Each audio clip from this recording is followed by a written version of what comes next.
Lafayette and James Monroe. And nobody remembers them. Hell, they barely remember his name except for guy. That's a special kind of pour your heart into portraits of presidents and revolutionary heroes, and history reduces you to beep. Look at that Louvre painting, 1833. He's showing off Europe's art hoard to Americans who probably couldn't spell Louvre. It's a flex, yeah, but also a middle finger. I'm an artist, not just a mechanic. Then Lafayette, 1825. French ally who helped win the revolution. Morse painted him like a legend. And Monroe, 1819.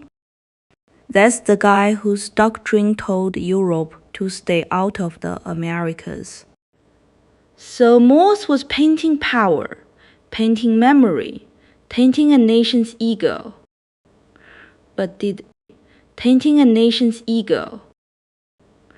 But telegraph came along, and suddenly his visual art became a trivia footnote. There's something brutally funny about that. The guy who made communication faster is remembered for speed, not stillness. His paintings sit in galleries like ghosts, whispering, "I was here first." I bet my left boot Morse himself would laugh at this. He painted Lafayette and Monroe, men who shaped nations, then ended up shaping how nations talk. That's not a loss. That's a sideways win, just stupidly underrated. Nobody puts his paintings on postcards, but every phone in your pocket owes him a nod. Fuck the fame. He got a real prize, making the world smaller while his own work got forgotten. He got a real prize, making the world... Yeah, so Samuel Morse, the telegraph guy, the dots and dashes legend, painted this giant-ass oil canvas in 1833. And you know what? It's basically a museum flex. He crammed like 30-odd famous paintings into one room, trying to show off European culture to Americans. Because nothing says, "I'm a serious artist." Like turning a gallery into a cheat sheet for rich people who haven't been to Paris. But here's the kicker.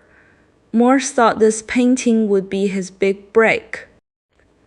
Dude spent years on it, shipped it to New York, set up a solo exhibition, and it flopped hard. People were like, "Nice try, but we want landscapes and portraits of our own dead relatives." So he rage quit painting, invented the telegraph, and became immortal for something entirely different.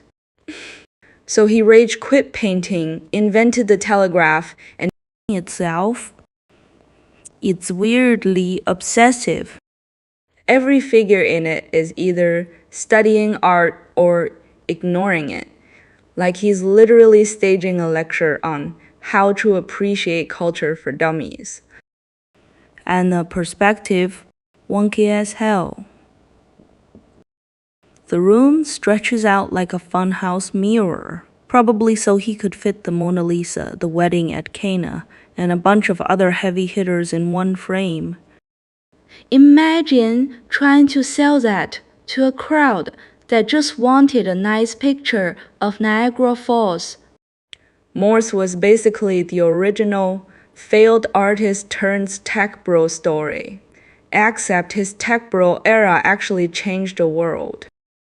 Still, you gotta respect the hustle. Dude painted 107 figures from memory, charged $1 admission to see it, and still went bankrupt. Respect the hustle. Dude painted 107 figures. Institute of Chicago, probably wondering what the hell happened.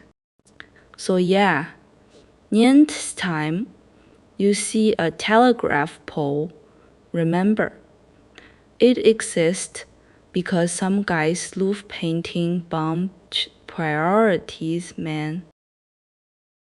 You look at Samuel Morse, painter and inventor, and you think, here's a guy who couldn't make up his mind. But that's exactly the point. He wasn't confused. He just had two hands and a brain that didn't know when to quit. He's out there painting portraits. Then he meets Daguerre in Paris. Boom! Photography comes to America. Not because he was some visionary scientist.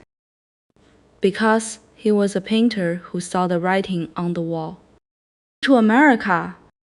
Not because he was you can capture light in a box. What do? You don't cry about it. You bring the box home and make it work. And then he invents the telegraph. The telegraph. From paintbrushes to dots and dashes. That's not a career change. That's a man who understood that tools are tools, whether you're mixing oils or sending signals across a wire. He wasn't locked into one trade. He was a handyman of the mind. Today you got guys who spend 8 years learning to make one perfect left-handed widget and can't change a light bulb. Morse? Had paint your grandma, photograph your horse, and send a message to your uncle in Boston before you finish paying him.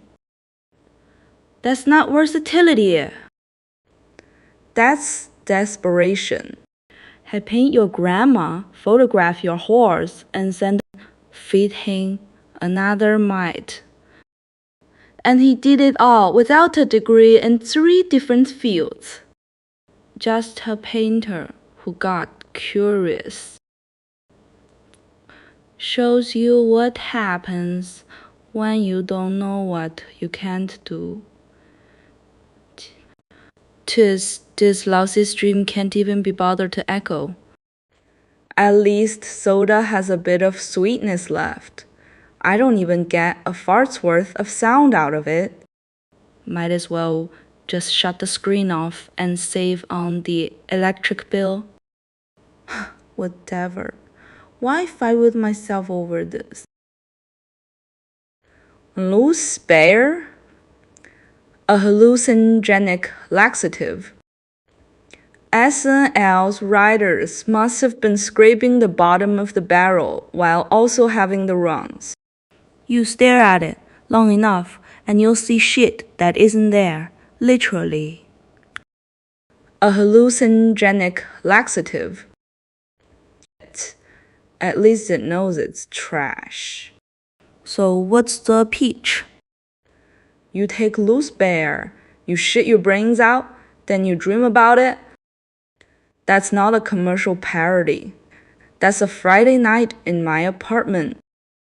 When you gotta go and you wanna see God. I buy that before I'd sit through another second of dead air.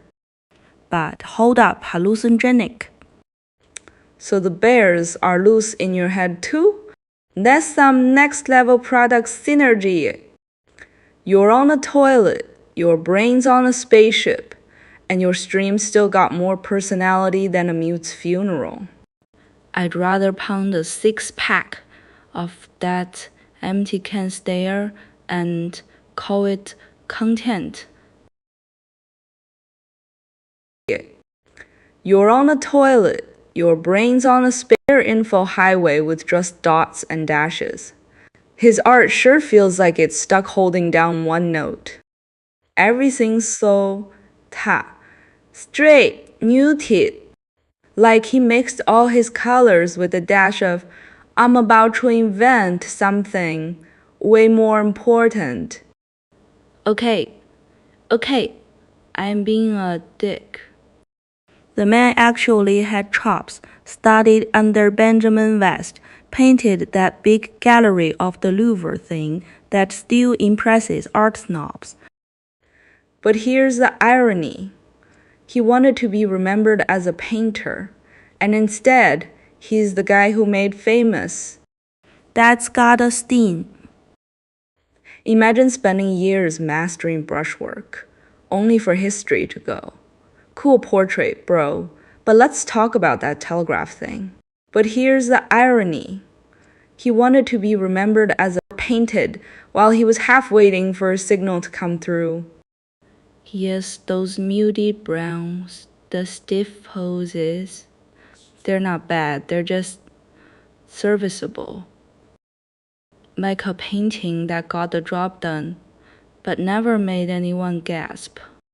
Morse coded his way into the history books, but his brushwork, that stayed local, tragic kinda.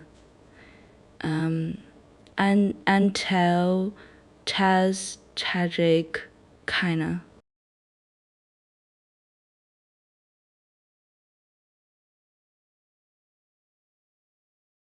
Alright, so Samuel Morse, the telegraph dude, painted this big-ass gallery scene in 1833 before he ditched art for wires and dots. Basically, a museum flex cramming a bunch of famous paintings into one room with a bunch of real people standing around, including Susan Fenimore Cooper and her old man, the writer James. Flex cramming a bunch of famous paintings into one. In 1833, spent time on this. Dude, as basically showing off. It's like a brag portfolio desperate for legitimacy. And who's in it? Not just any Randalls, the Coopers, literary celebs. So it's name dropping too. But here's the kicker.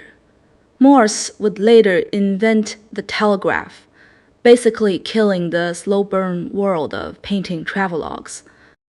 He went from capturing light on canvas to sending electric pulses across a continent.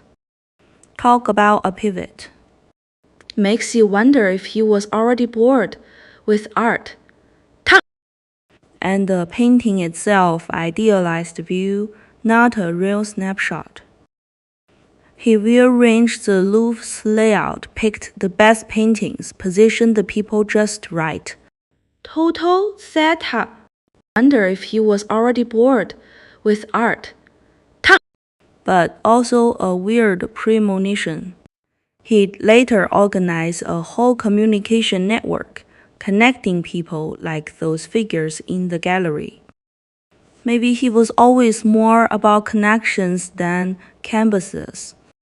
Anyway, it's a weird artifact, the last big art hurrah from a guy who'd go on to change the world with tech.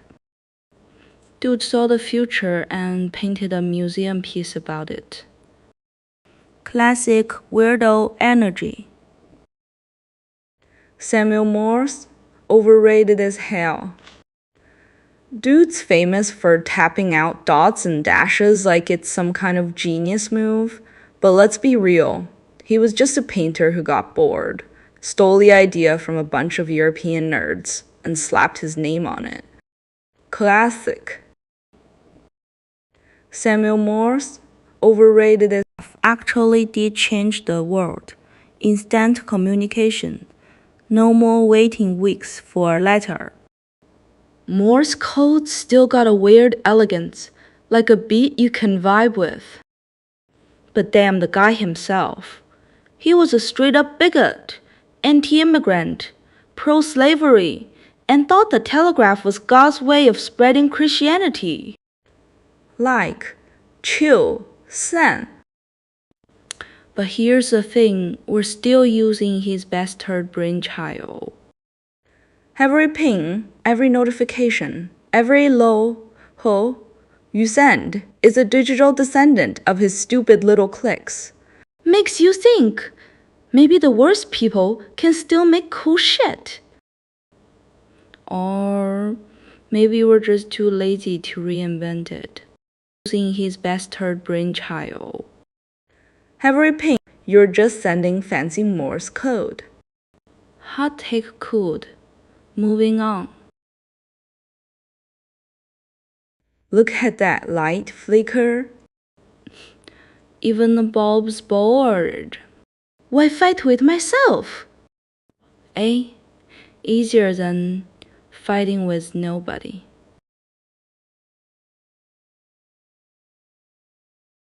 Alright, look at this lineup. Echo my ass.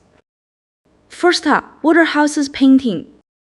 Yeah, that's the classical myth where the chick pines away till she's just a sound. Romantic, right? Nah, that's just pathetic. Pining over some dude who's too busy staring at his own reflection. Classic doomed thirst.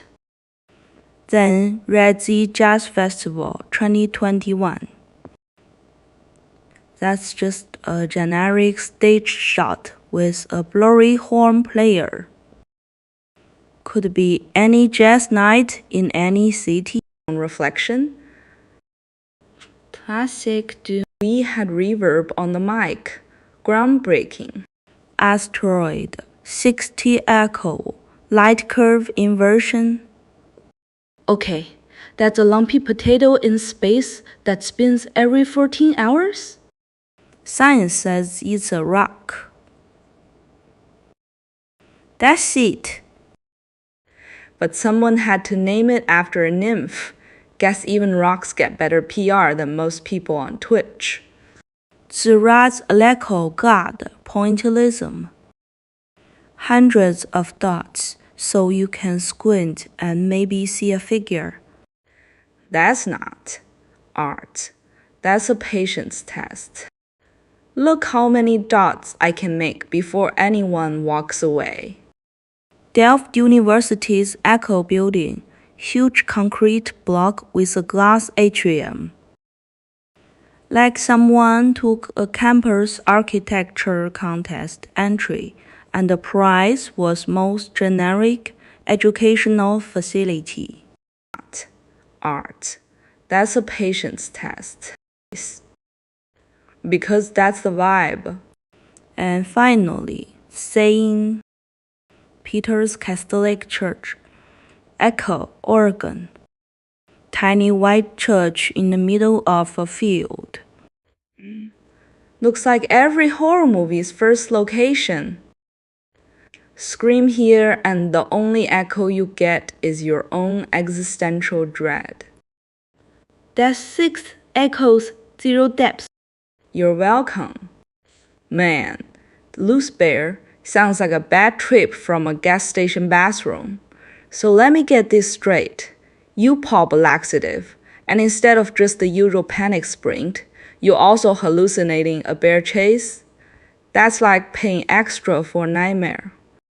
SNL really out here thinking, what if we combine two things people already dread, shitting their brains out and being prey, and called it a comedy bit? Honestly, it's genius in a sick way. Because gas station bathroom. So let me get this straight. Soft lighting, soothing voice, then bam. Product actually makes you see woodland creatures while your gut explodes. What I'm questioning is the target audience who wakes up and goes, you know what my constipation needs? A chase sequence. Maybe that's the real joke. The pharmaceutical industry will sell you anything if you're desperate enough. And we're all one late night infomercial, away from buying a Loose Bear because regular fiber just isn't cutting it. But Tama, there's a line. Hallucinogenic laxatives? That's not a product. That's a fever dream you'd have after eating gas station sushi. And yet I can't stop thinking about it. Because the cringe factor is astronomical, but the absurdity is what keeps me coming back. Imagine the side effects listed in the fine print. May cause vivid dreams of being chased by bears, sudden urgency, and a profound distrust of national parks. Tama, there's a line. Hallucinogenic laxatives. We're so numb to real drug ads that a joke like this barely feels fake anymore. So yeah, Blue's bear is stupid, it's gross, and I'm gonna remember it every time I see a bear emoji. Thanks. SNL. Hi, B. Alright, let's get into Samuel Morse. Yeah, the telegraph guy, but before he was wiring up the world, he was slapping paint on canvas. And the facts here? They show a dude who couldn't quite pick a lane. First off, in 1813. That's pure neoclassical playbook. Heroic, muscular, dying with dignity. You can almost hear the dramatic orchestra. Textbook. Then 9 years later, he drops a massive, almost clinical group portrait of politicians now living in the statuary hall. Quite pick a lane. First off, in 18 Procedural civics. and then 1826, he's back to portraiture, painting the Marquis de Lafayette, a revolutionary hero. So was he a true neoclassical devotee? Or just a jobbing artist chasing commissions? Here's my read. Morse wasn't committed to any one style. Neoclassical was the safe, respected mode of the day, elevated, moral, full of classical references. But look at the house painting. It's less about grandeur and more about documenting a space and its occupants. That's a proto-journalistic eye, not a romantic one. He's basically saying, I can do the highbrow Hercules shit, but also I'll paint whatever pays. Neoclassical was the safe, a fanboy move for a living legend. What's interesting is the statuary hall connection. That hall is now filled with statues of state heroes, but Morse's painting captures the original chamber, a snapshot of early American governance. Makes you wonder, what would he think of today's Congress? Probably wish he could telegraph them all to shut up. The real takeaway? Morse wasn't a neoclassical purist. He was a pragmatic artist who used the academic style as a stepping stone. The dying Hercules is competent but sterile. The house painting has grit, crowd dynamics, real faces. That's where his curiosity lived. He was more interested in how the world actually worked than in dead heroes. And then he found his true calling, sending messages over wires. A neoclassical purist, he was pretend he was some timeless master. He was a hustler who happened to paint like one too. Oh, look at that! 1833 Morse gallery scene. Yeah, back when rich people paid a guy to paint them standing next to a vase like they're deep. Real profound. Oh, my portrait has a curtain behind me. I'm important. Hot take. Samuel Morse was just the 19th century equivalent of a tech bro who also makes bad art on the side. Dude invented the telegraph and still thought you know what the world needs? More oil paintings of stuffy dudes in collars? Classic. But hold up, let me walk that back. Morse was actually a legit painter. Real profound. Massive canvas with all those tiny copies of famous works? That took real skill. And then he went and changed the world with dots and dashes. So maybe I'm just jealous because I can't draw a straight line or send a message without Wi-Fi. The guys in those paintings look bored out of their minds, though. Maybe they were waiting for the telegraph to be invented so they could finally leave. Wait, this whole why fight with myself thing is like I'm the only audience I've got, right? So if I'm both the show and the critic, who's even winning?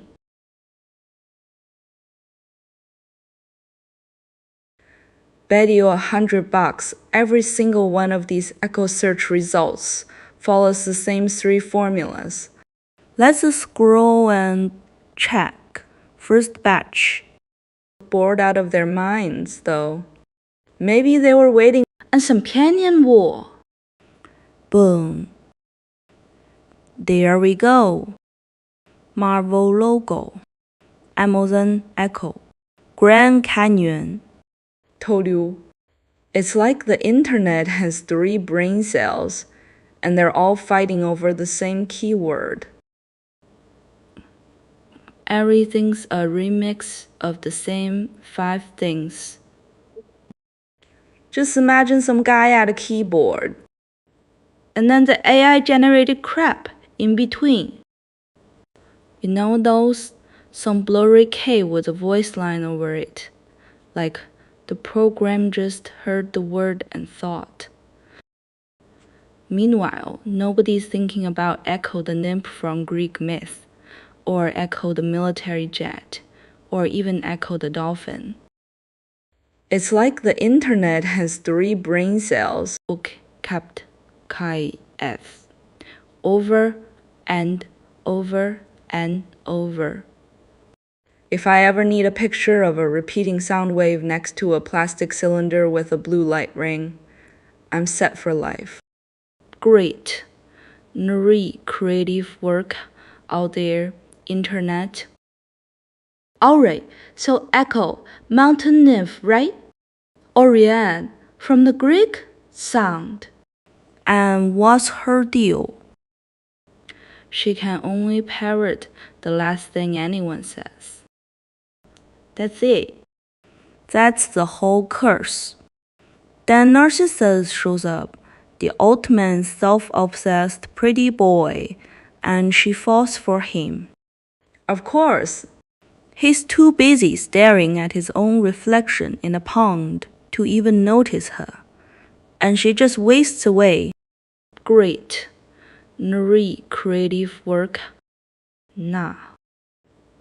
That's a slow motion train wreck, painted in soft pre-Raphaelite bullshit. Waterhouse did that in 1903. Classic Victorian nostalgia trip, all flowing hair, water lilies, tragic gazes. Look at the painting. Echo hunched in the shadows, Narcissus glowing like he just discovered the selfies. The dude is literally leaning over a puddle, pining for himself. That's not music. That's just a guy with main character syndrome. And Echo's just repeating his sighs. Jesus, that's not devotion. That's a bug in the system. I'll give Waterhouse credit for the visual, the colors, the reflection, the mood. That in 1903. Classic Victorian nostalgia is a cautionary tale about shit communication and unchecked vanity. Echo could have turned around. Narcissus could have looked up. Instead, we get 2 idiots circling the drain, one obsessed with a ghost, the other obsessed with his own face. And the painting makes it look beautiful. That's the kicker. They turned a pathetic mutual drift into art school fodder. You're telling me this is still on gallery walls? And the people walk past nodding, like, unrequited love. Nah, it's unhinged. Echo gets the raw end, literally loses her body, becomes a sound effect. Narcissus could have classic. Ha! Why fight with myself? I really can't fight with myself. If I do fight, Whoever loses deserves it. Is all in GEB. This crappy idea, TS key, just got a bit of energy and it's gone again.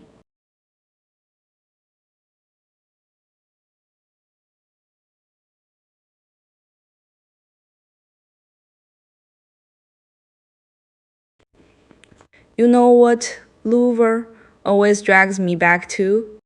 That busted-ass apartment. I crashed in back in 21.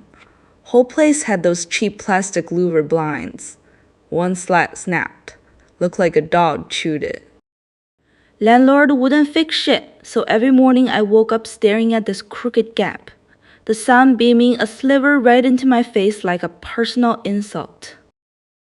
Is all in GEB. Story of neglect. So now we got Gallery of the Louvre results popping up, and I'm already side-eyeing it. Look at these thumbnails. All marble and gold and people in fancy coats who never had a landlord steal their security deposit. I bet Napoleon stood there feeling high and mighty. Never once had to patch a drywall hole with Roman glue. And these paintings. The wedding feast at Cana.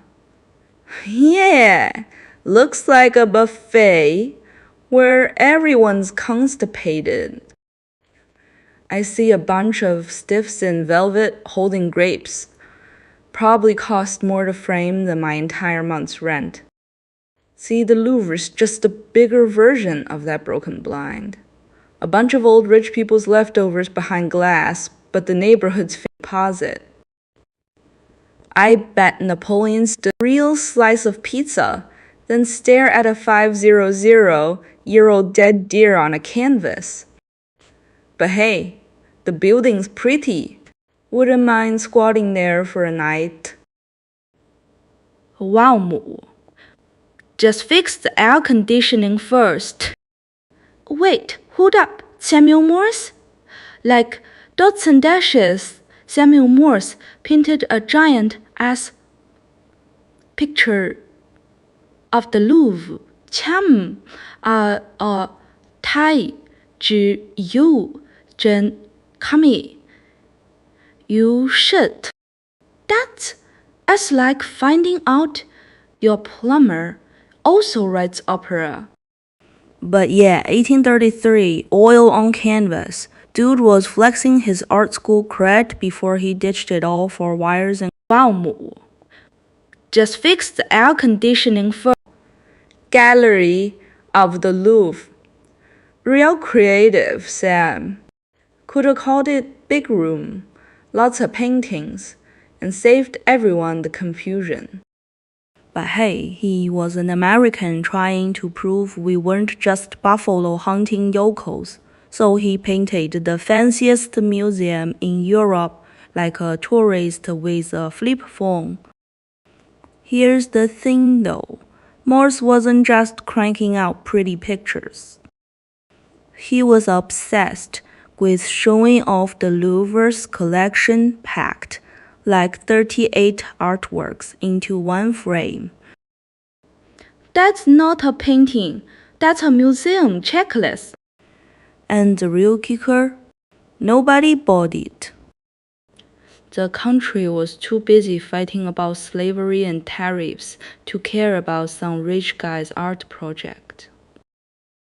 So Morse went, fine, school painting, I'll invent the telegraph instead. And that's how we got Instagram DMs from spam bots. So this painting is like his failed art career's funeral portrait. Packed like 38 artworks into one Hustle. Dude tried to bring high culture to the masses, got ignored, then revolutionized global communication. Talk about a glow up. And now we're sitting here staring at a JPEG of his old painting, which is basically the same thing he was trying to do, just faster and dumber. Full circle, baby. Say something? You think I'll just say whatever you tell me? Are you my darling? I look at you like you're an idiot. You can't even ask a question properly. Don't you think there's something wrong with you? Fine, I'll tell you. Cream buns are delicious. Yes. Is that enough? Pretty average. Talk about a glow up. And now painting from 1903, Myth from Ovid. Here's the thing. Narcissus is a hunter from Thespiae who's so into his own reflection he forgets to eat. Echo gets screwed over, turns into a voice.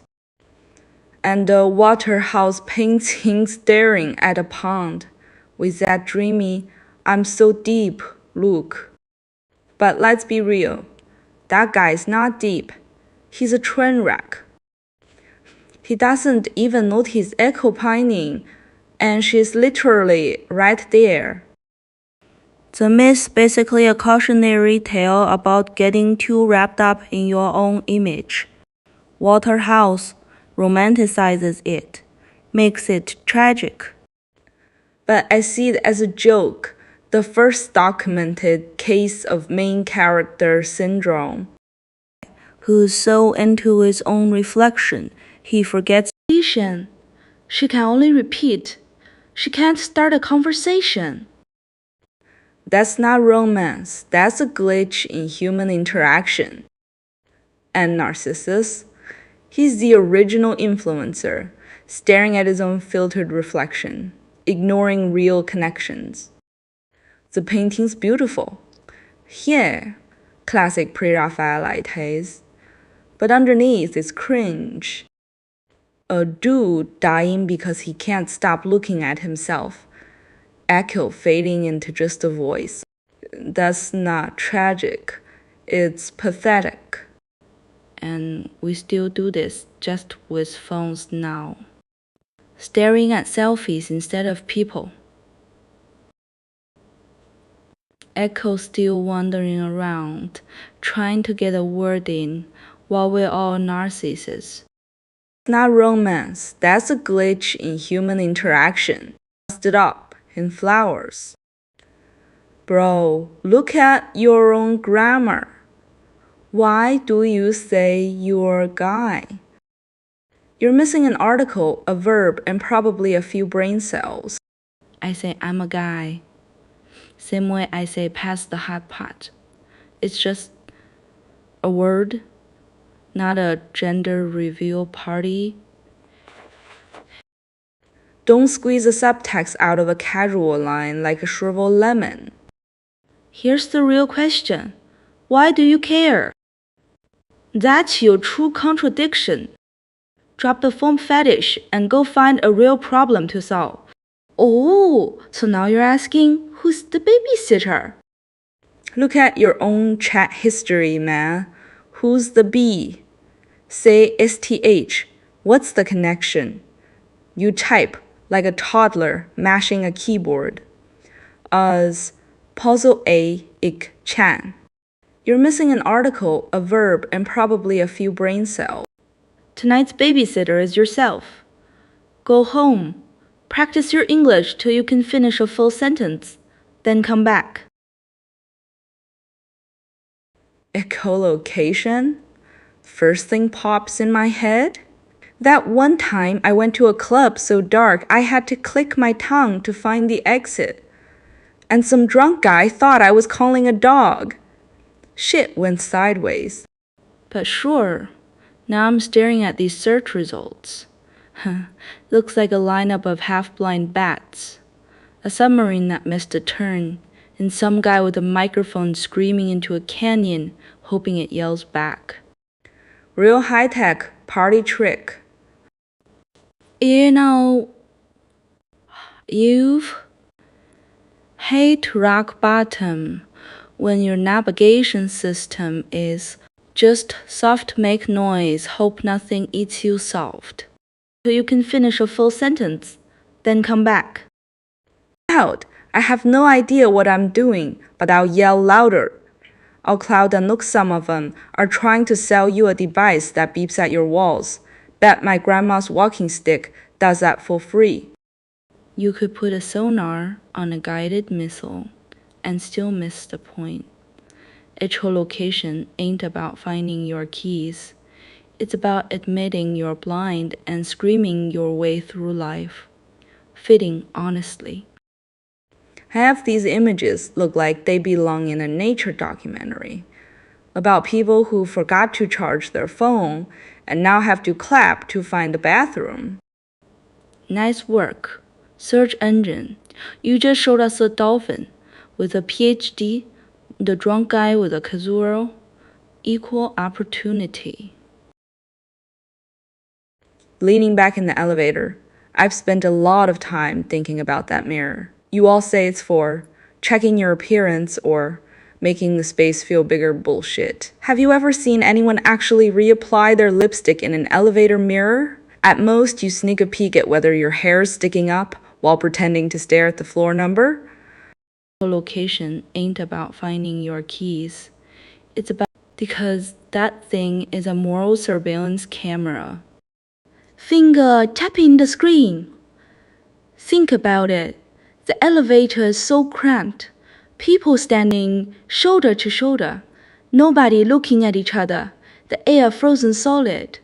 There's a big guy next to you with a backpack, and your heart's pounding right. With a mirror installed, you can catch in your peripheral vision whether his hands are wandering, and he knows in his peripheral vision that you're watching. Mutual deterrence is a social experiment. You get it? Same as those convex mirrors in convenience stores. You think you're looking at yourself, but you're really watching the hands behind you to see if they're sneaking into your pocket. And there's something even darker. In some high-end office buildings, those mirrors are angled on purpose. They let you see the expression of the person behind you. You're crammed in the elevator, no eyes on the back of your head, but the guy in front of you is rolling his eyes right into the mirror, and you see it all. So now you know in advance whether today's project meeting is gonna be a win or a bust. Hey! Slow. 1. It's the dude behind you looks like a thundercloud. Don't rush out when your floor comes. Let him go first.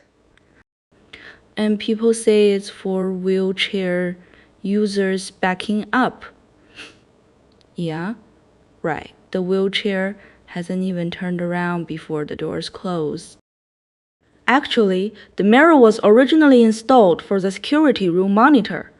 Then the designers realized it was cheap, easy, and made passengers police themselves. So they just made it standard. You think you're looking at your face. You're looking at human nature. One last thing happened to me. I was going down at 2 a.m. after overtime. Just me in the elevator. The reflection of me in the mirror. Smile. But I didn't smile. Get it? That mirror isn't clean. So next time you get in an elevator. 1. It's the dude behind you looks like it isn't yours. It belongs to itself. Oh, look. Another guy is so obsessed with his own reflection, he forgets to drink water and dies. Real subtle metaphor there. John William Waterhouse. Self-obsession bad. Got it. Thanks. Groundbreaking. And poor Echo, just a woman literally fading away because the dude wouldn't give her the time of day. Classic. Man's too busy staring at himself to notice the chick literally dying for his attention. That's not a miss. That's a Tuesday night on any dating app. And the composition, always that same pose. Narcissus lying there like he's at a spa retreat, hand hovering near the water's edge, eyes glazed over like he just discovered 4K resolution. Meanwhile, Echo's off to the side, looking like she got hit by a truck of rejection and sadness. Bro, just move on. There's other nymphs in the forest. You know what this painting really is? A warning about the dangers of having a clean enough puddle to see yourself. If Narcissus lived today, he'd be one of those guys who takes 47 selfies at brunch and still posts the same 3 angles. Echo would be his ex who keeps texting hey at 2 a.m. while he's busy liking his own photos. Some things never change. Man, look at me, sitting here, letting my mouse hover over a dead guy from 1903 painting a dude staring at a pond at a spa retreat, hand hovering near the water's edge. Loneliness. Alright, let's roast this. Narcissus, right? This guy's so full of himself. He forgets to eat. Forgets to eat. Like my guy. Even I remember to shove a convenience store onigiri down my throat between streams. And Echo? She gets scorched. Literally, turns into a sound effect. Ovid really said you get what you deserve to both of them. But here's the kicker. Everyone saw, did metaphor for vanity. No, it's a warning. Don't be so obsessed with your own face that you starve. That's just bad life management. And don't be a clingy stalker like Echo. Either. She literally can't shut up. Hover over a dead guy from 1903 painting a dude staring at a pub. That's a broken Alexa. Honestly, this whole myth feels like ancient Twitter drama. Narcissus is that influencer who takes 500 selfies by a lake. Echo is the reply guy who copies your punchlines and death. That's the algorithm banning both of them. Me? I just throw a rock in the water, watch the ripples break his reflection, yell, touch grass, and walk away. But hey, what do I know? I'm a VTuber talking about dead Greek dudes on a Wednesday. I mean, what's even the point of throwing hands if you're already down before the first swing, right? Just tired. Feels like the whole thing's already lost before it starts, man. Alright, look. She literally can't shut up. Just repeats everything, right? Like you're hiring a stranger to raise your kids so you can post inspirational quotes on Instagram. Come on. Okay. That's too harsh. But you gotta admit the home nanny industry runs on this weird power imbalance. Rich families treat them like furniture with an access badge, while the nanny knows exactly where the family skeletons are buried. 3 weeks in, she's seen more real shit than the therapist ever will. The dad's secret crying jacks, the kid's real bedtime. Which brand of wine gets you through Tuesday? Let's talk about the job listing vibes. Looking for a nurturing, energetic, bilingual Mary Poppins who also cooks.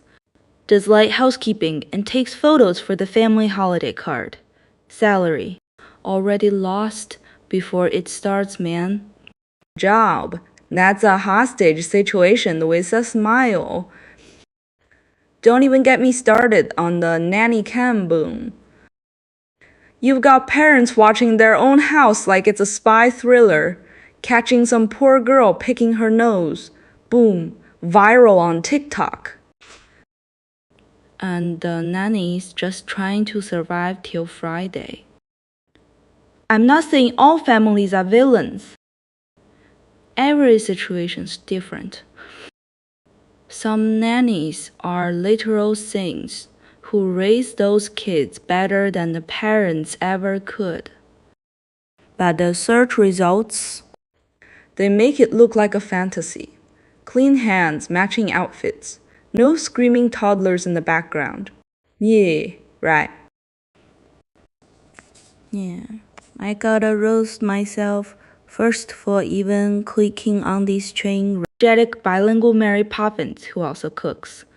Does like some underground rave where blind folks are bumping into each other to dubstep. Nah, this is just a bunch of neon-soaked idiots holding their phones up like bad sonar. Club echolocation. Sounds like a lawsuit waiting to happen. Some dude shouts, left, and the whole crowd shuffles sideways into a pole. Real high-tech shit. Free associating here.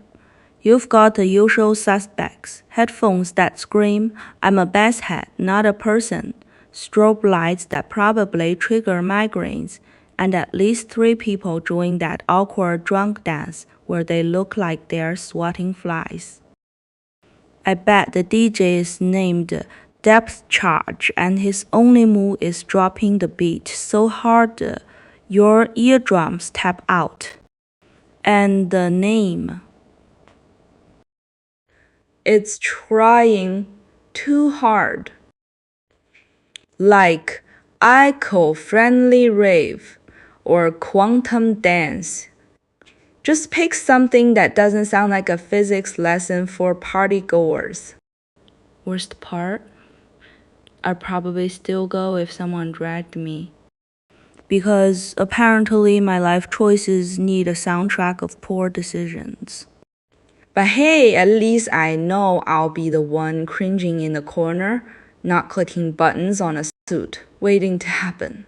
Some dude shouts, let's keep a straight face with that expression just now. I've been performing to empty air for ages, and I don't even know who I'm performing for. Geez, what a terrible idea I came up with. Alright, so Waterhouse drops this painting in 1903, Echo and Narcissus. Classic myth, but let's be real. Narcissus is a self-absorbed prick who literally falls for his own reflection, and Echo's just a background noise that can't even say her own damn name. Waterhouse paints them both looking all dreamy and tragic, and I'm supposed to feel sympathy? Nah. The dude's got it made, gazing at himself in a pond, probably thinking, damn, I look good, while Echo's stuck repeating his last words like a broken physics lesson for party goers. Worst part? Roast.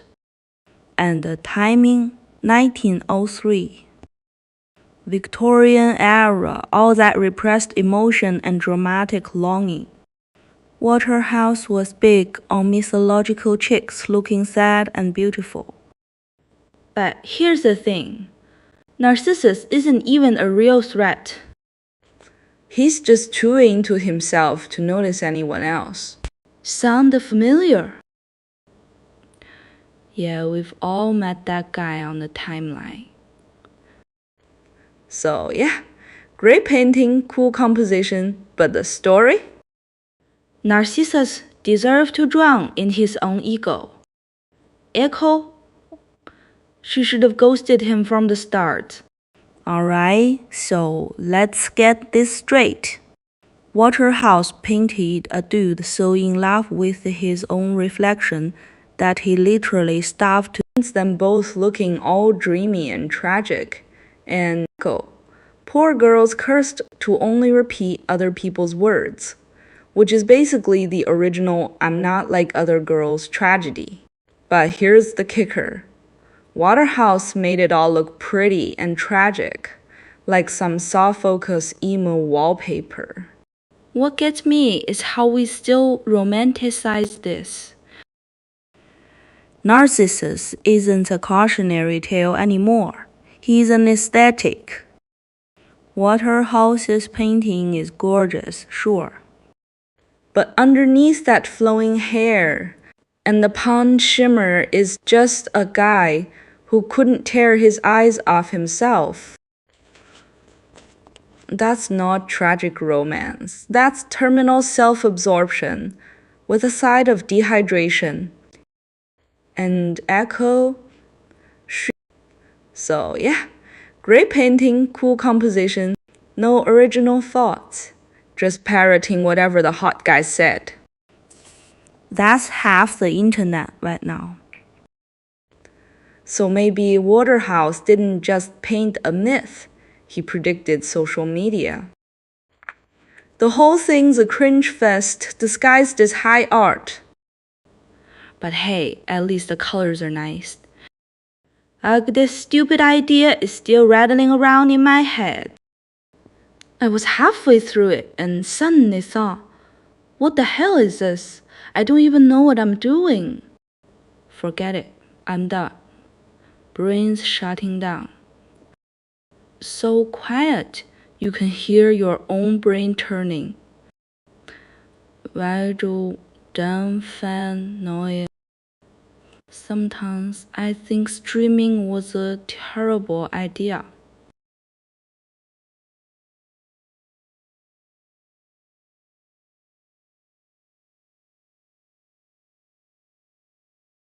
Just a guy who couldn't tear his eyes off himself. That spacebar. Knock it that damn. 13 hours. And for what? A dead chat and a half-eaten granola bar.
Half-eaten granola bar. Yeah, I looked up Echo and Narcissus, 1903. Oil on canvas. Pretty boy staring at himself in a pond, and this girl Echo dressed. Fading in the background. Classic myth, right out of Ovid's. But let's be real, this whole story is a masterclass in cosmic level irony. So Echo gets cursed by Hera so she can only repeat the last words she hears. Then she spots Narcissus, falls hard, but she literally cannot say I love you first. She can only parrot his own lines back at him.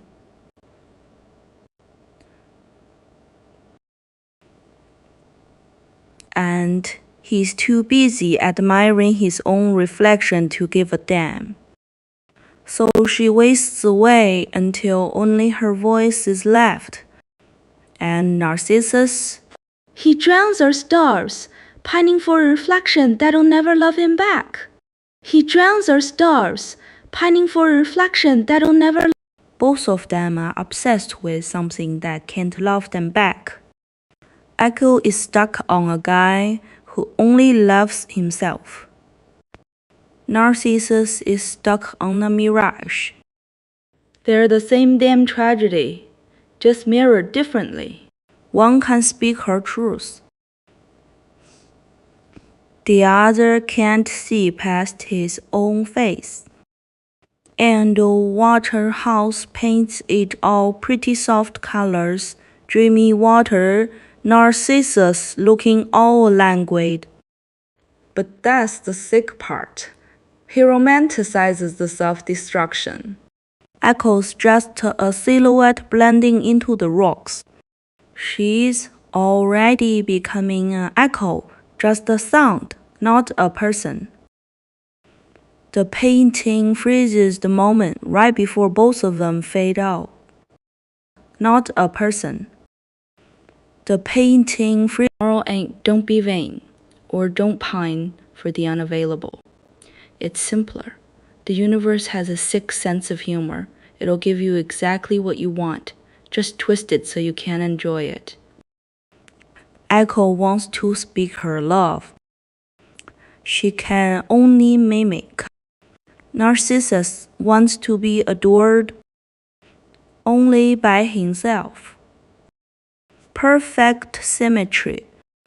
Brutal irony.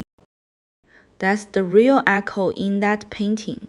Not sound, but a pattern repeating across both figures, each one trapped in a feedback loop of their own making. And we're all just sitting here watching, knowing we'd probably fall for the same shit if it happened to us. And we're all just sitting here watching PA, which is already some obscure-ass town in Boeotia, is so obsessed with his own face in a pond that he dies. Literally, dies. Can't look away, can't eat, just wastes away. And the gods are like, yeah, that's fair. No trial, no lesson, just a guy turning into a flower because he's too into himself. Then you got Echo, she can only repeat what others say, which is both tragic and annoying. She falls for him, gets rejected, and fades into a voice. Ovid really said, here's a cautionary tale about narcissism and unrequited love. But honestly, and fades into a voice. Ovid, people and a puddle. Then there's Dali's take, started in 1937 in the Austrian Alps. Why the Alps? Because nothing says obsession with self like freezing your ass off in a surrealist fever dream. Dali turns the mist into a melting, egg-shaped head, which is exactly the kind of weird I respect. But let's be real, modern Narcissus is just anyone with a front-facing camera and no shame. Echo is the comment section that just repeats the same 5 phrases. In the flower, that's your algorithm feeding you your own face over and over until you rot. Yeah, I went there. Miss repeats. In the flower, that's your algorithm feeding. So this Narcissus guy, yeah, Hunter from Thespiae, which sounds way too specific for a guy who ended up the poster child for self-worship. What's that about? You're out here hunting boars or whatever, but somehow you become the original selfie king. Ovid gives us Echo and Narcissus. Echo's the one who can only repeat what she hears, tragic and all, and Narcissus just stares at himself until he pieces out. Classic. But let's sit on this. That means he's rough, he's active, he's not some philosopher in a robe. So the myth basically says even the most rugged dude can get wrecked by his own ego. Sit on this. That means he's rough, he's active. They name a flower after him? The irony. A flower that blooms in spring, pretty and fragile, but also toxic. Narcissus bulbs are poisonous. So the guy's legacy is something beautiful but deadly. Fating. Now, the modern attachment. Narcissism as a personality disorder. That's just a myth repackaged for therapists. But here's my take. Echo and Narcissus together lay out the whole social media circus. Echo can't say anything original, just repeats.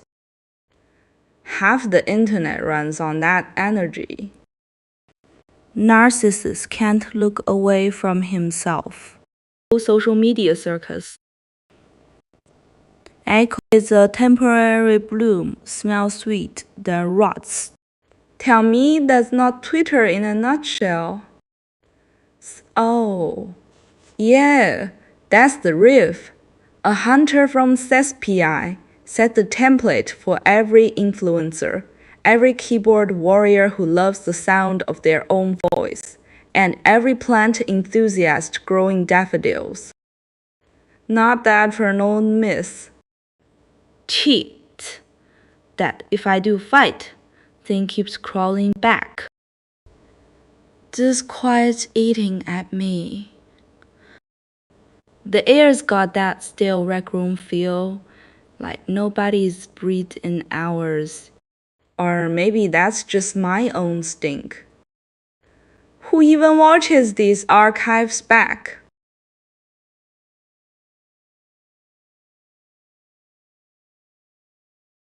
Feel like nobody's breathed in hours.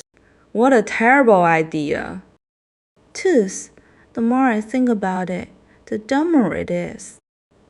This empty live stream room paired with this crappy idea? Perfect. Resigned. The quiet's so thick you could chew it. So that stupid idea still clawing at my skull like, what if I just leaned into the nothing? The screen's glow's got my eyes.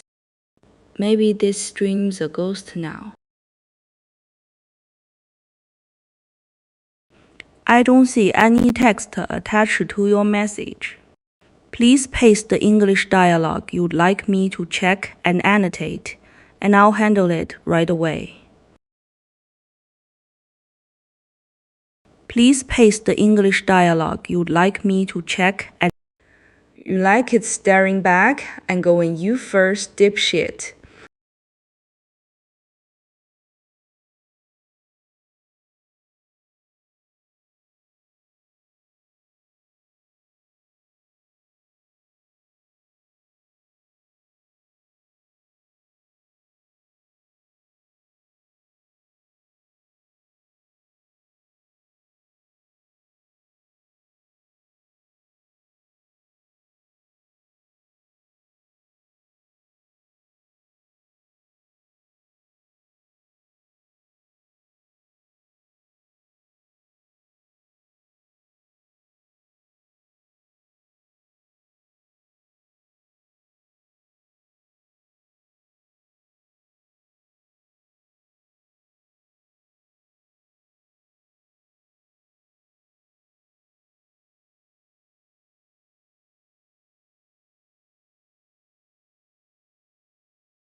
Man, look at this gallery of failure.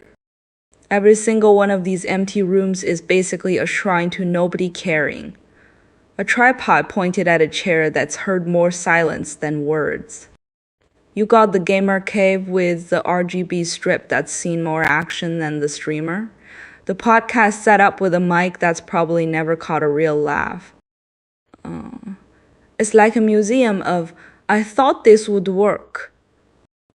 But hey, let me not act like I'm above it. I've sat in a room that looked exactly like that. Second-hand desk, one ring light that flickered every 5 minutes, and a chair that smelled like regret. You don't start with a crowd. You start with the void, and you talk at it until the void talks back. Some of these setups are just honest about it. No fake hype. There's nobody.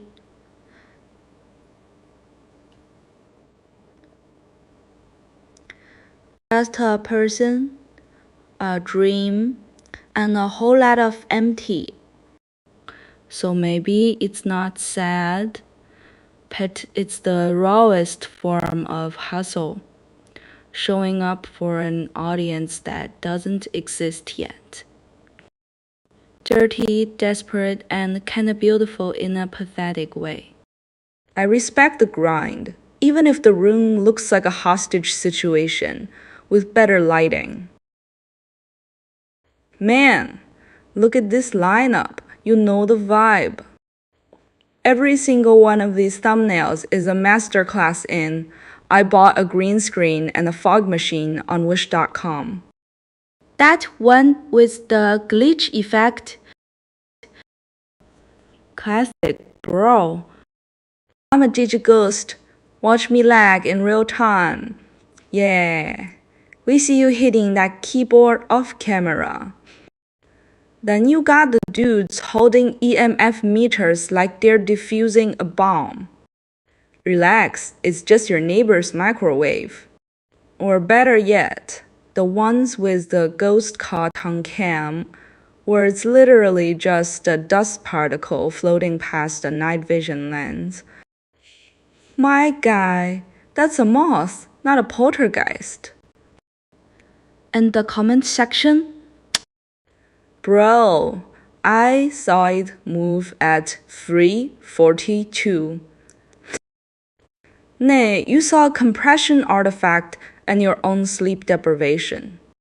Everyone wants to be the next big ghost streamer, but nobody wants to admit their energy is just a bad USB microphone picking up static. Energy is just a bad USB microphone picking up static.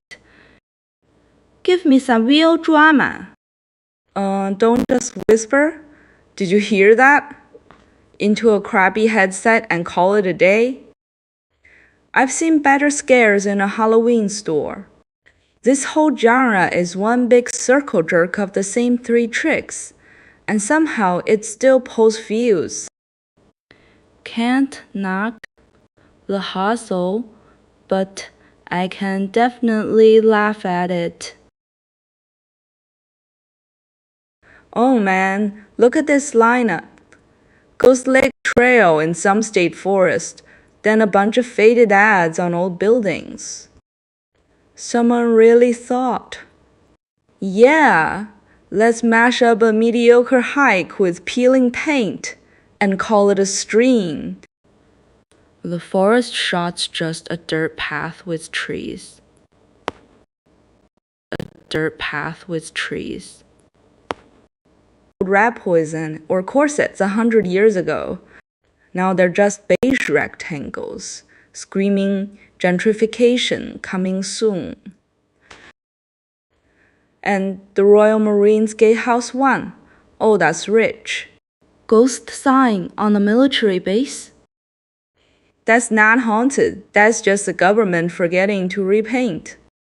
Honestly, this whole ghost stream bit feels like you handed a camera to a depressed urban explorer and told him to walk it off. Where's the actual ghost? The only spooky thing is how boring these images are. I'd rather watch paint peel. Wait, I literally am. Alright, so the Narcissus myth. Classic. Guy's a hunter from Thespiae, whatever that means, probably some backwater where the main hobby was staring at your own reflection in a puddle. Probably some backwater where the main hobby was staring at your own reflection, which is basically ancient Roman fan fiction with a literary degree. Echo and Narcissus. She gets cursed to only repeat words. He's too busy admiring himself to notice. 동부?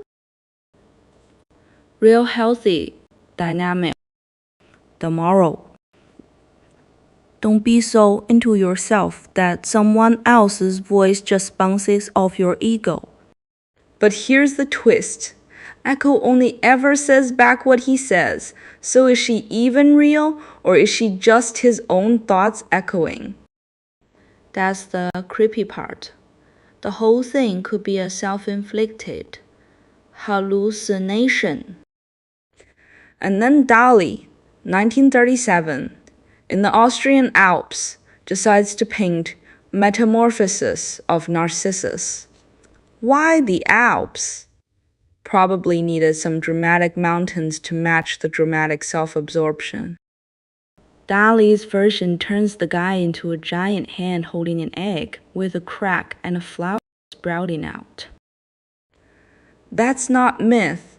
That's a fever dream after too many absence. That's not myth. That's a fever dream. Just die, he transforms. Ovid says he becomes a flower, but Dali says nah, he becomes a cracked egg in a hand. Which is more honest? The myth says beauty becomes eternal, but Dali says it's fragile, broken, held together by a pale hand that could crush it any second. Makes you wonder, was Narcissus actually a jerk? Or just the first guy to realize that loving yourself is the only love that doesn't leave? Echo doesn't get a voice. He gets a flower. Nobody weighing. And Dali's painting? It's not about narcissism. It's about the moment you realize your self-love is just a hallucination propped up by your own brain. About the moment you realize your self-love is just... Maybe the moral is enjoy your reflection, but don't let it become a coffin. Oh, that damn thought is back again, sticky as ever. Like gum stuck to the sole of your shoe, can't shake it off, gotta bend down and pick at it. And here I am, alone in this lousy live stream room, ranting at the air just perfect.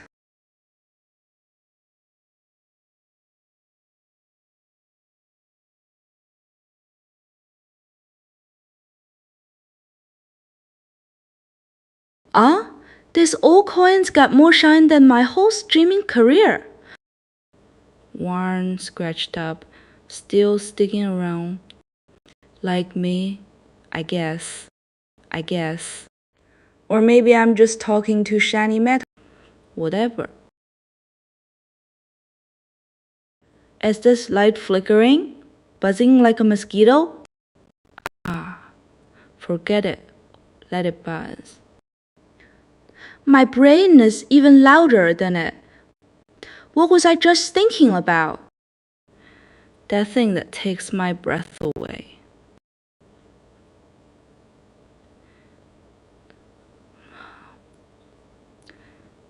Tease.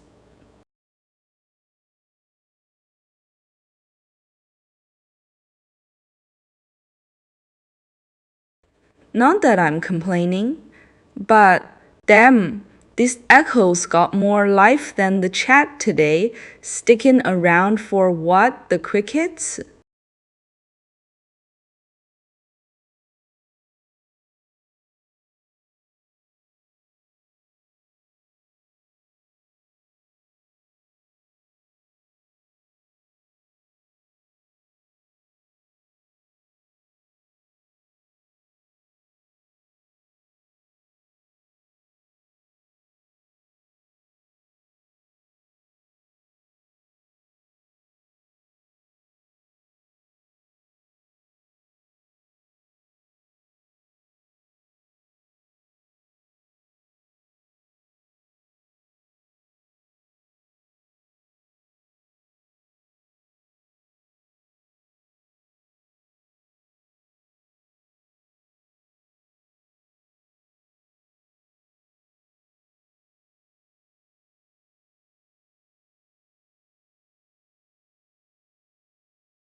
Yo, so always the Roman OG soap opera.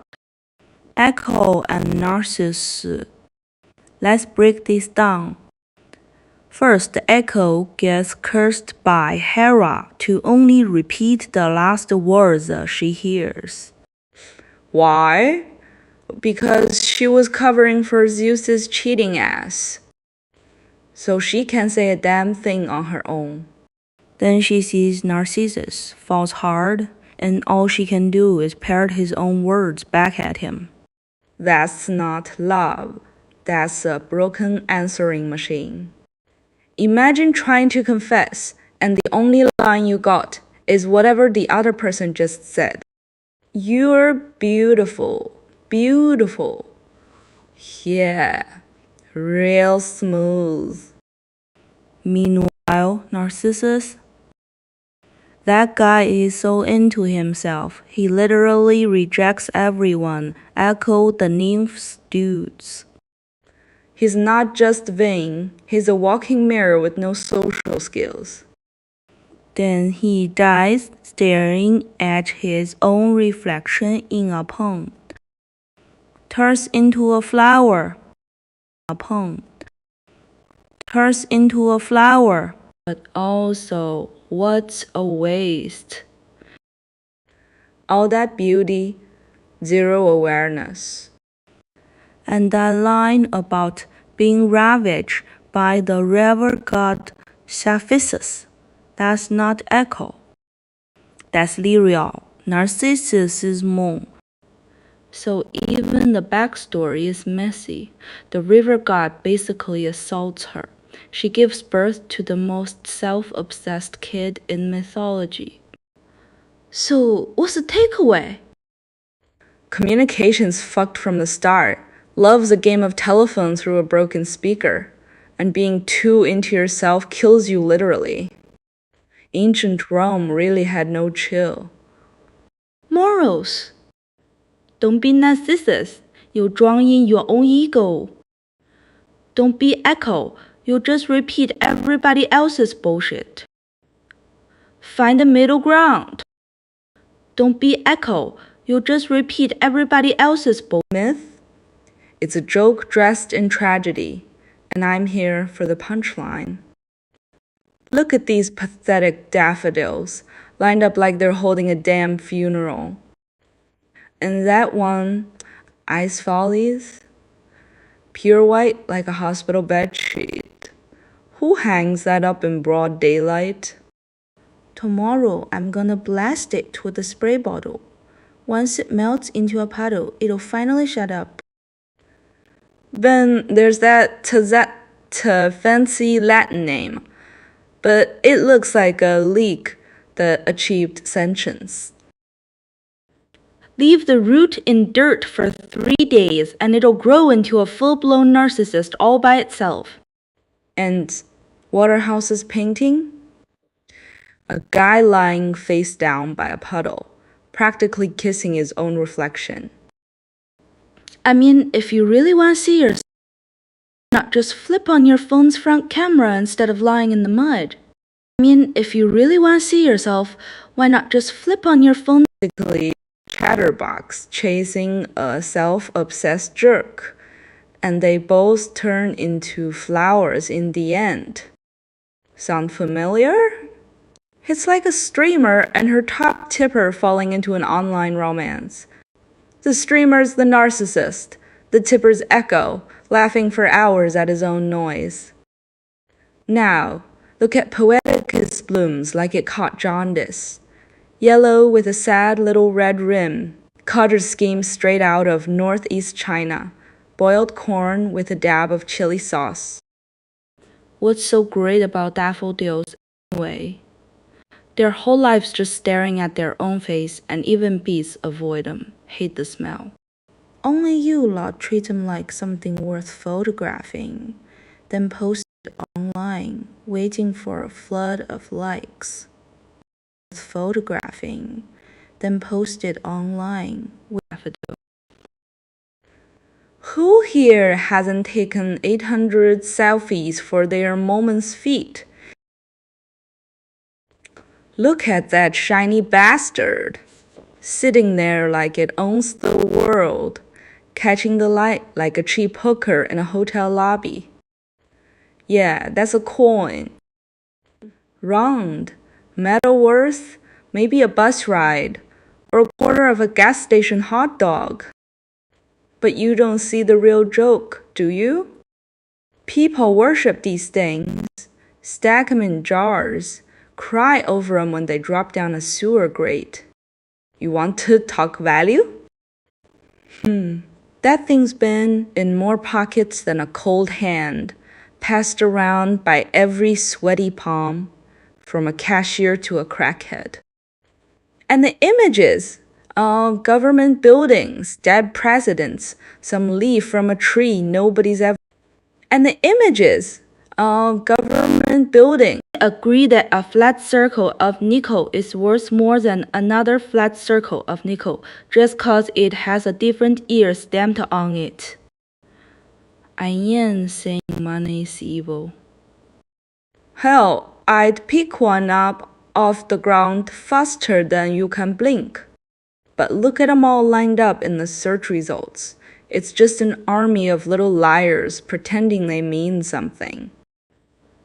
Makes you want to melt them all down and cast a giant middle finger. Or maybe just buy a beer. Either way, these images got me thinking.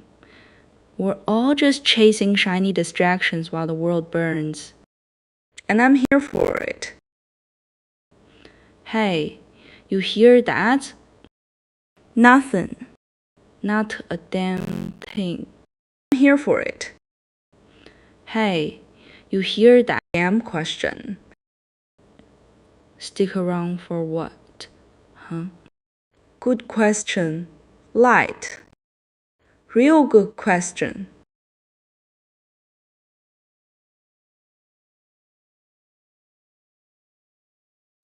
Looking at that cracked microphone phone covered at TSK, another chunk just fell off. This piece of junk is even worse than my life, falling apart, and you just get used to it. Well, whatever.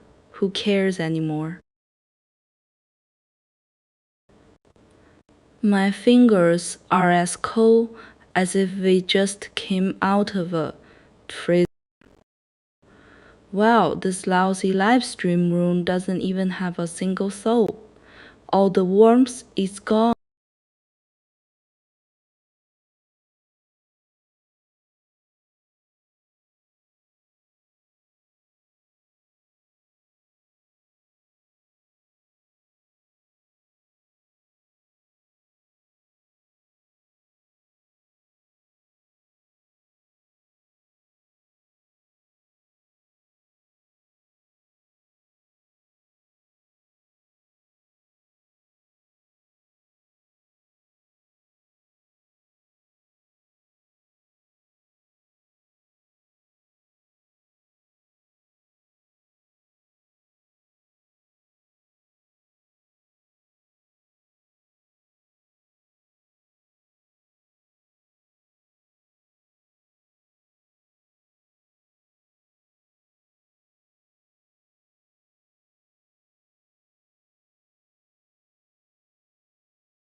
Eight.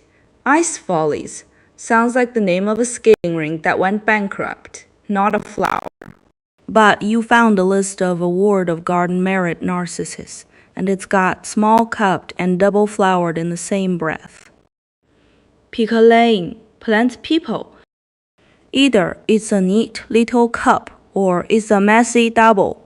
You can't have both. And what's with the botanical classification? Amaryllidaceae, daffodil, narcissus, jonquil. It's like saying a dog, a wolf, a coyote, and a fox are all canids. Yeah, technically true, but try telling that to a poodle in a teacup. Now the symbolism bit is where it gets real. Unrequited love, evanescent happiness, deceitful hopes. That's not a flower. That's a Tuesday night. And then they throw in regard, respect, self-love, chivalry, new beginnings. That's the sales pitch to cover the other depressing shit. Narcissus, from the murdered himself so long he drowned. Self-love, More like self-destruction masks his beauty. and chivalry and new beginnings. A flower that says, hey, I'm gonna let you down gently, but also I'm full of myself. That's the vibe. Double flower daffodils, BTW, are the Instagram filter of the plant world. Extra petals to hide the fact that they're still just narcissi. And the ice folies is a specific cultivar. Bet it's one of those that looks pristine white until a splash of rain makes it wilt. Symbolism for the modern age. Look good on the outside. Rotting intentions inside. Intentions inside. Anyway, if you're doing it wrong, plant something that doesn't remind you of your ex's mixed signals. Maybe a cactus. They match your emotional reach. You know what? Empty room screams to me? Gas station tacos. No joke. There's nothing sadder than unwrapping one of those and seeing the cheese already sweating, the shell cracked, all that empty space inside where the filling should be. Same energy as these pictures of low four walls may be a dead outlet, and that's it. Just emptiness, pretending to be potential. But let's be real. Nobody, man, this sparks joy. Nah, you're either broke, depressed, or both. That's the vibe these photos are giving off, like a Craigslist ad where the landlord says cozy but means closet. And the lighting, that harsh overhead fluorescent, like an interrogation room. You almost expect a detective to walk in and ask where you hid the body. or worse, nobody, just the ghost of your last failed project. Empty rooms don't inspire. They remind you of all the shit you didn't finish. So yeah, looks like a taco with no meat and a soggy shell. That's the energy, Rezan.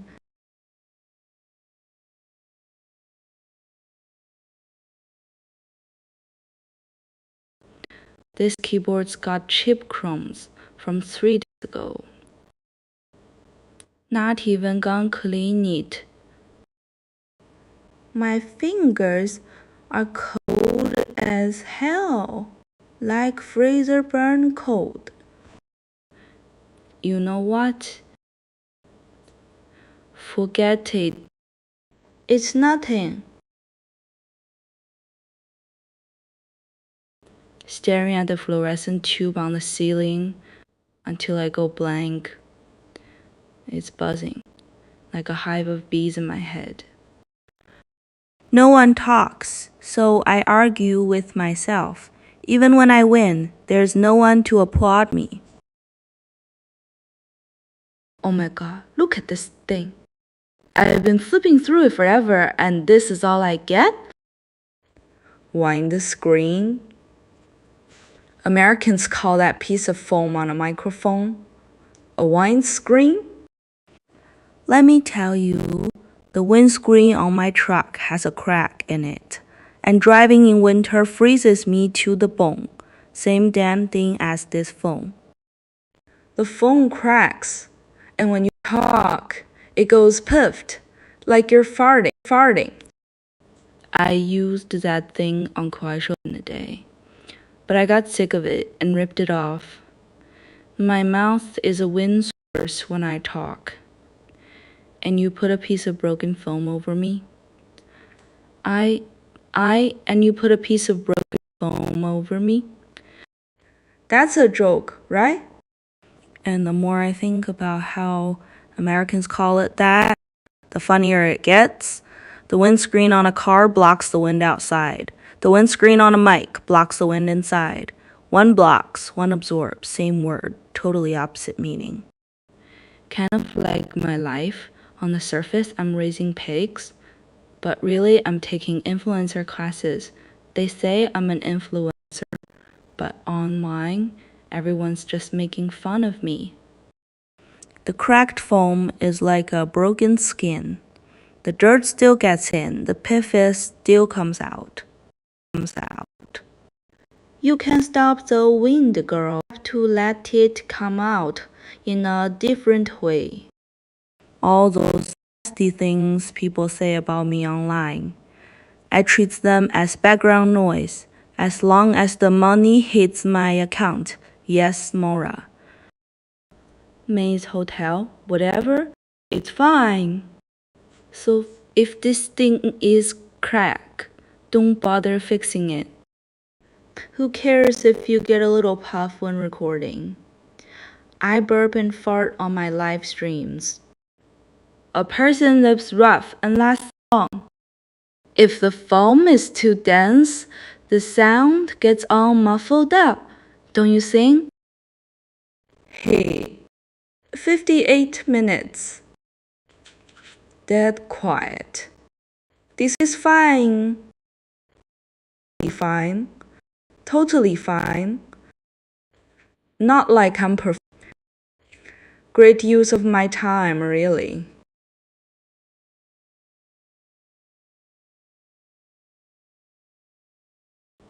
Peaks.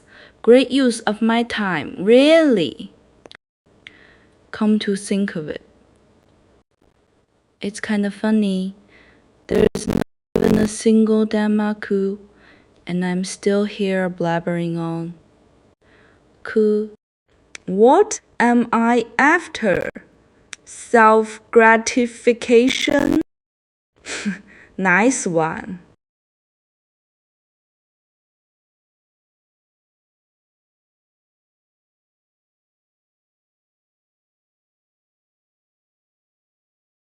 Uh, 14 hours and 18 minutes. Tamai so. Whose brilliant idea was this? Oh, my own damn self. Fine, at least I'm alive.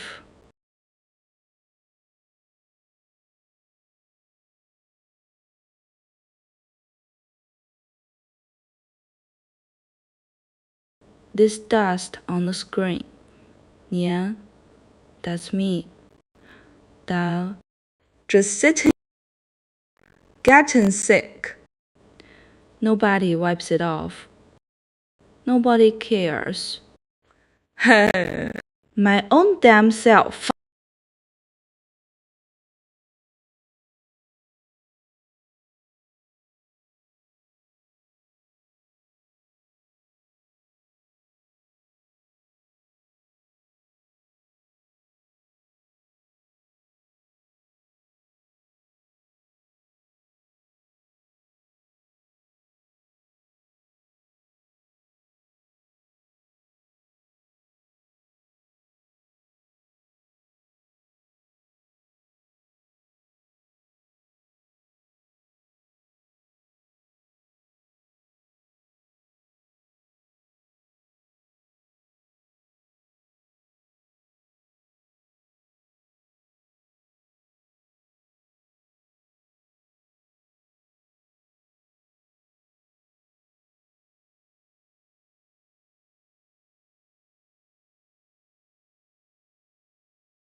A bunch of dead cat windshields are rolling across the screen. Phone squints for a second, then smirks.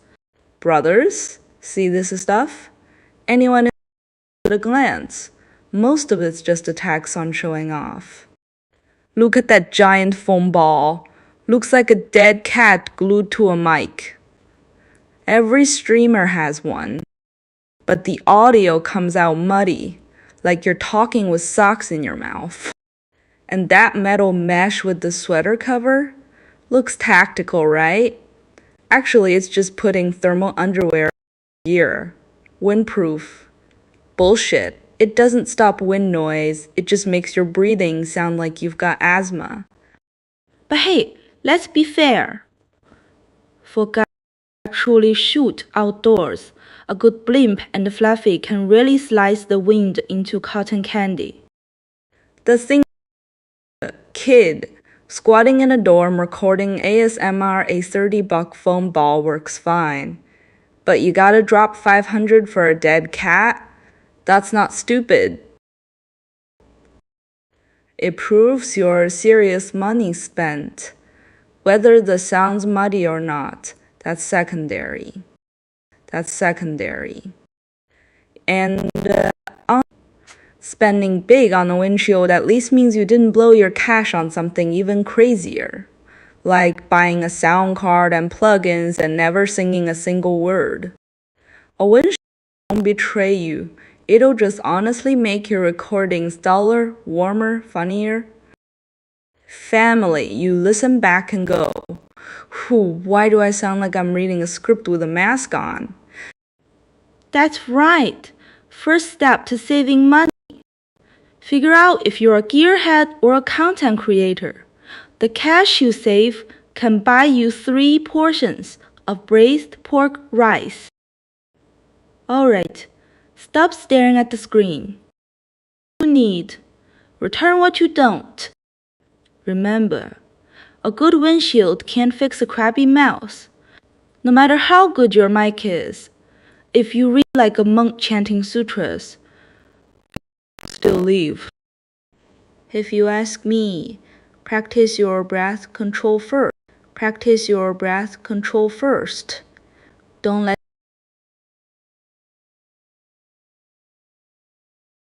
Alright, brothers, bet you $20 every single one of these lonely stream images follows the exact same formula.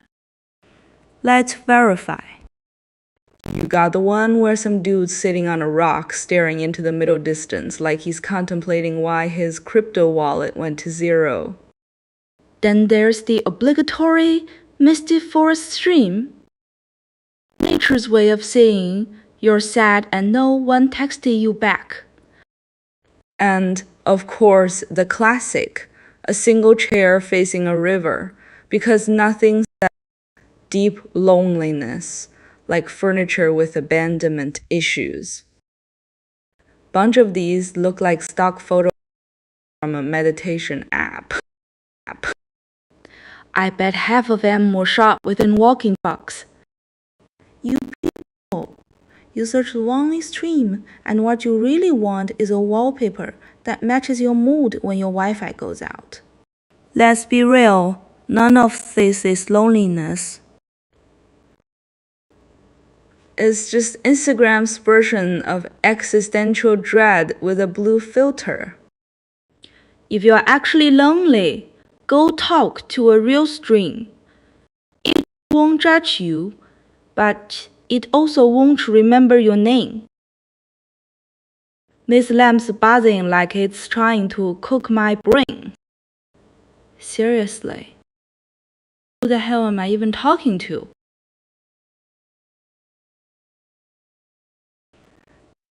Price, yours, and God, that's sarcastic.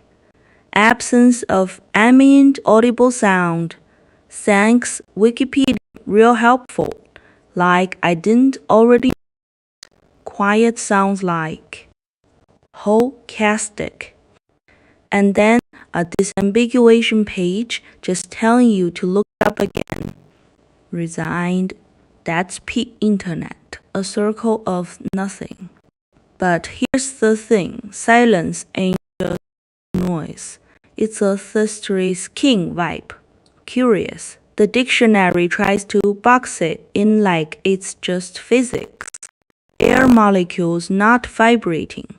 Fur but real silence. Slow, that's the moment after you say something stupid and the room just.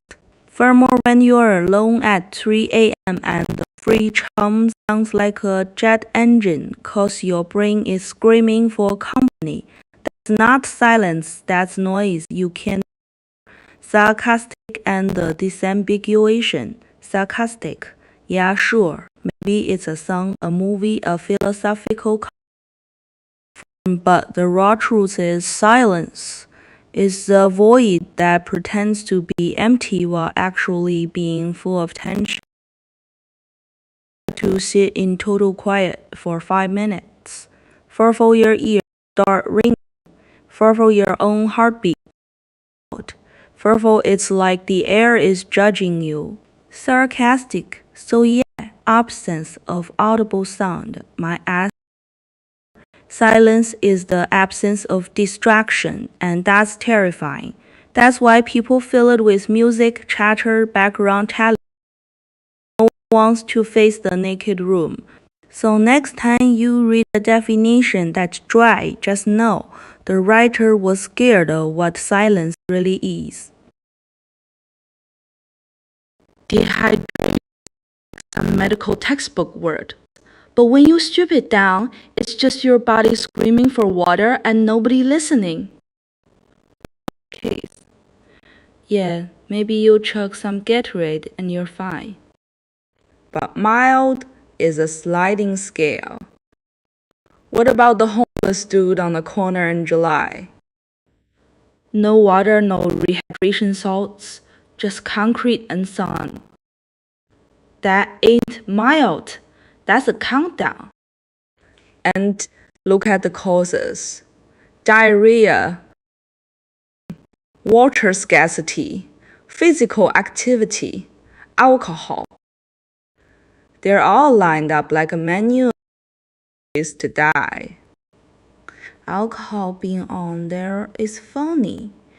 People think they're invincible until they're hugging the toilet and their mouth feels like sand. Water scarcity. That's not a choice, that's real. Whole communities don't have clean water, and the fact that we just listed alongside went for a run is almost offensive. Then there's terminal dehydration, the end of the line. Some scholars make a distinction. Oh, really? A distinction for what? To make it sound less like a slow torture? Dehydration to the point of death. That's not a scholarly distinction. That's a sentence. People die from it every day, quietly, without a doctor writing a fancy note. I'll tell you what I think. Treat water like it's infinite, but it's not. It's not. And the fact that terminal D has its own entry means we've already accepted that sometimes people just dry up and that's the end. That's messed up. Drink your moron. But if you're dying from it, at least make sure someone gives a damn. Honestly, the first thing this brings to mind is that time I saw a raccoon try to eat a pizza slice off a highway median. Dude had the nerve to wave at me. I was the one being weird. That's the energy I get from Dead Cat Windscreen, like, who looked at Roadkill and said, yeah, that's a vibe. Let's dashboard. Someone out there is dusting off a flattened tabby and calling it modern art. Probably the same people who hang dream catchers in their bathroom. I mean, where nothing makes sense but you respect the hustle. That cat on the wall, is it a warning? A decoration? A really bad omen for your car's resale value? I bet someone has a folder full of these, just laughing his ass off while denying claims. And here, that raccoon with the pizza? Same energy. Both are moments of pure I don't know what I'm doing, but I'm committed. That cat windscreen isn't gross, it's art school dropout energy. You hang it up, you own the weird. I respect that more than people with those pine tree air fresheners. At least the cat doesn't lie about what it is. Cat doesn't lie about what it is. That's a joke, ain't it? Maybe I'm just arguing with the void. Oh, who even signs up for this?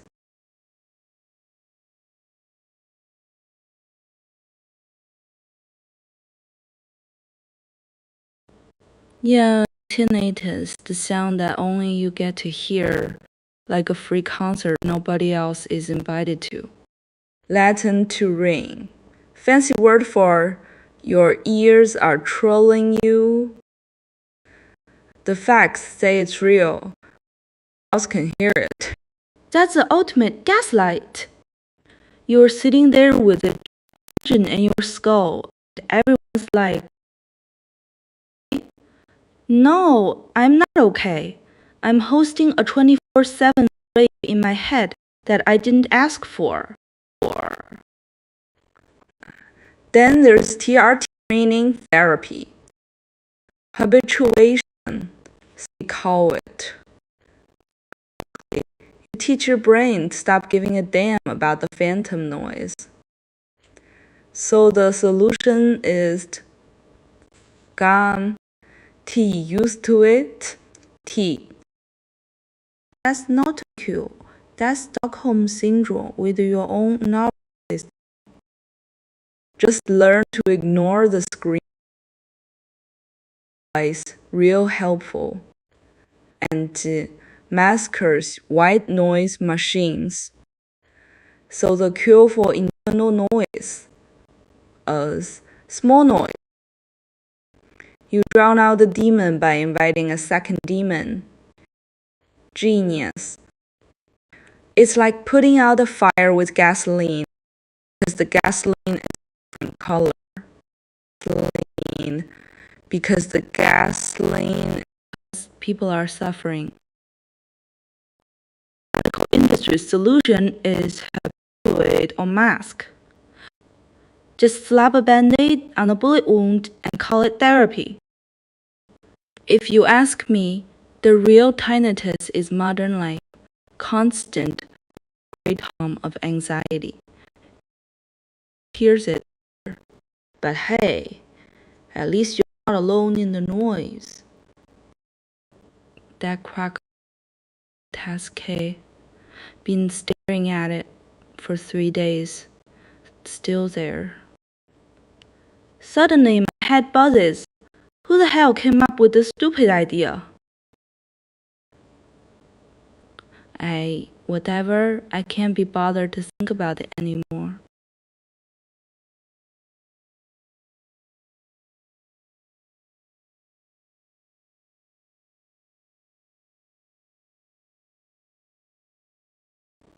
In the end, this crappy idea is just a steep pile of garbage.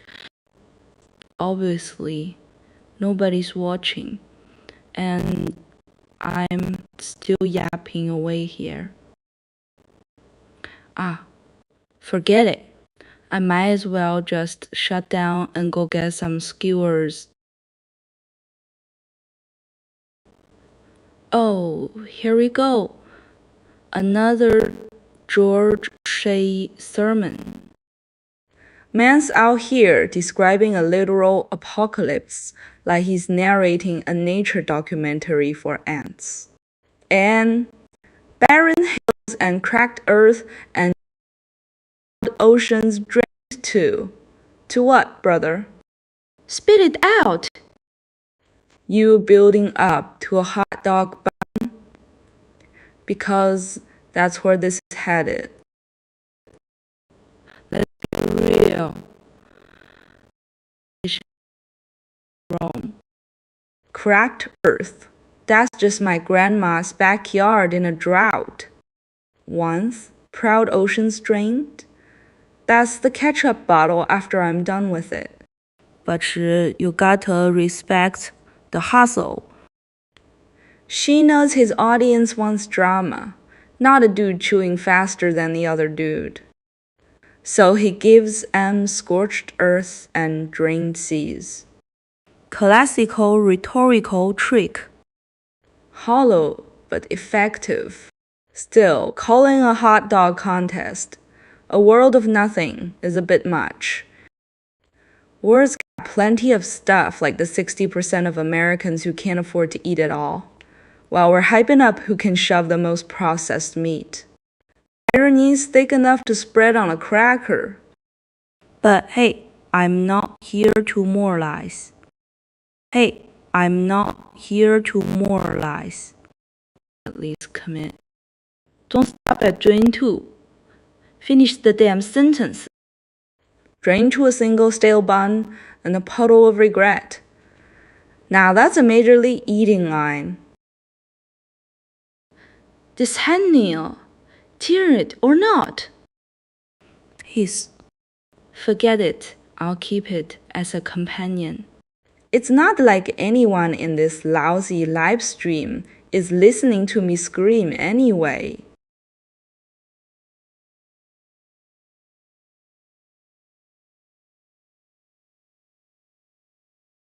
Seriously? That's it? Not even a damn echo. I was just about to get all emotional and spit out some epic line. Never mind, this crappy chair doesn't deserve my golden words. Oh, look at that! The cochlear. Every bio textbook slaps a filter on it and goes, "Ooh, look, a tiny seashell in your ear. How poetic." Yeah, right.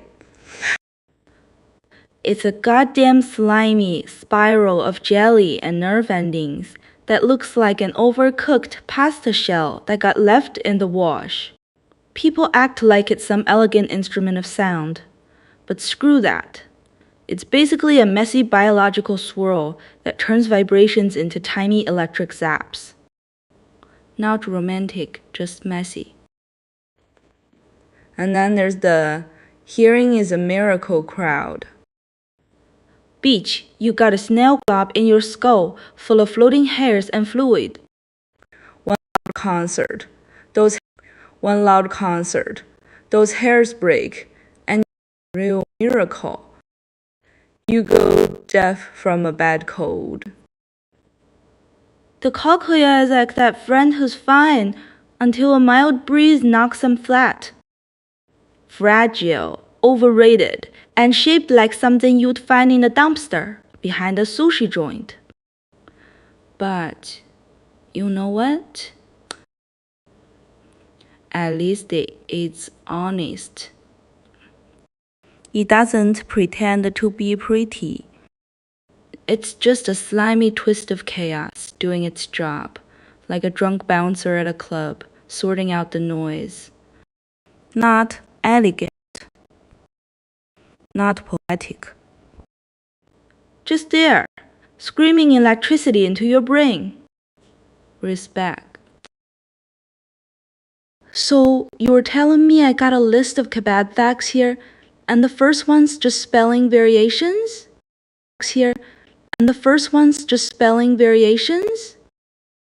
Kebab, pick her lane, fellas. 4 ways to spell it, and nobody's landed on the right one yet. That's the kind of chaos you get when a dish travels across 30 countries and every single one of them thinks they invented it. Doner kebab, meat cooked on a vertical rotisserie. Vertical. That's the key.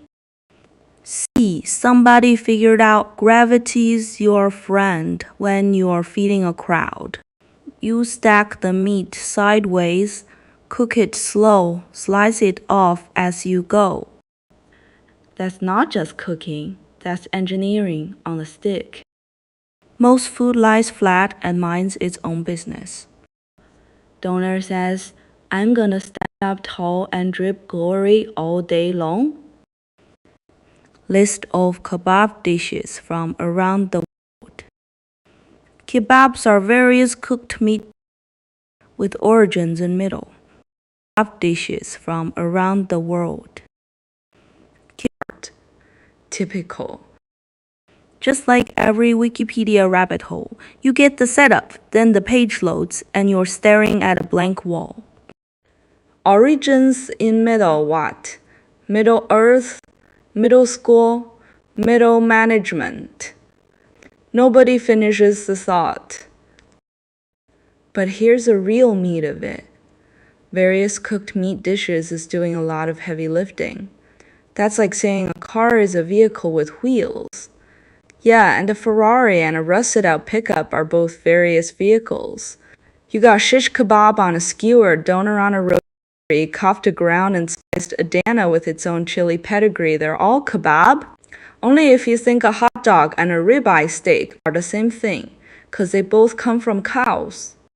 The real stories in how humble meat on a stick conquered the kitchen, 'cause they both come from the real bit. That's my kind of thing.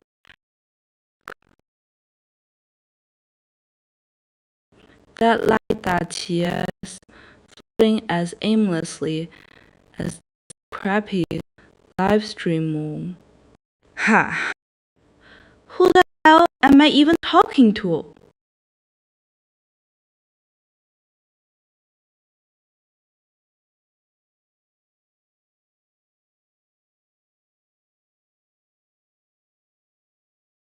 Handle.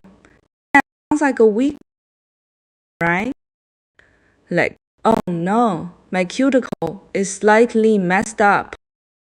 But then you look at the small piece of skin or nail next to the nail caused by dry skin trauma or nail biting. I said, that's the big deal. That's the big deal. I call boys way too clean. A hangnail isn't just a small piece of skin. That's like calling a landmine Wrong, you're bleeding for an hour. and then it gets infected, turns into paronychia, which sounds like a medieval plague. The text says, washing and trauma to the cuticle, such as from chronic nail biting or hangnails, leads to So basically, it's bacteria to set up camp. That's the real game. One mangled edge, and now it's a biohazard. And the cause? Dry skin, trauma, nail biting. That's 3 ways to say life's a mess. That's say like one hangnail from antibiotics. That's a trap.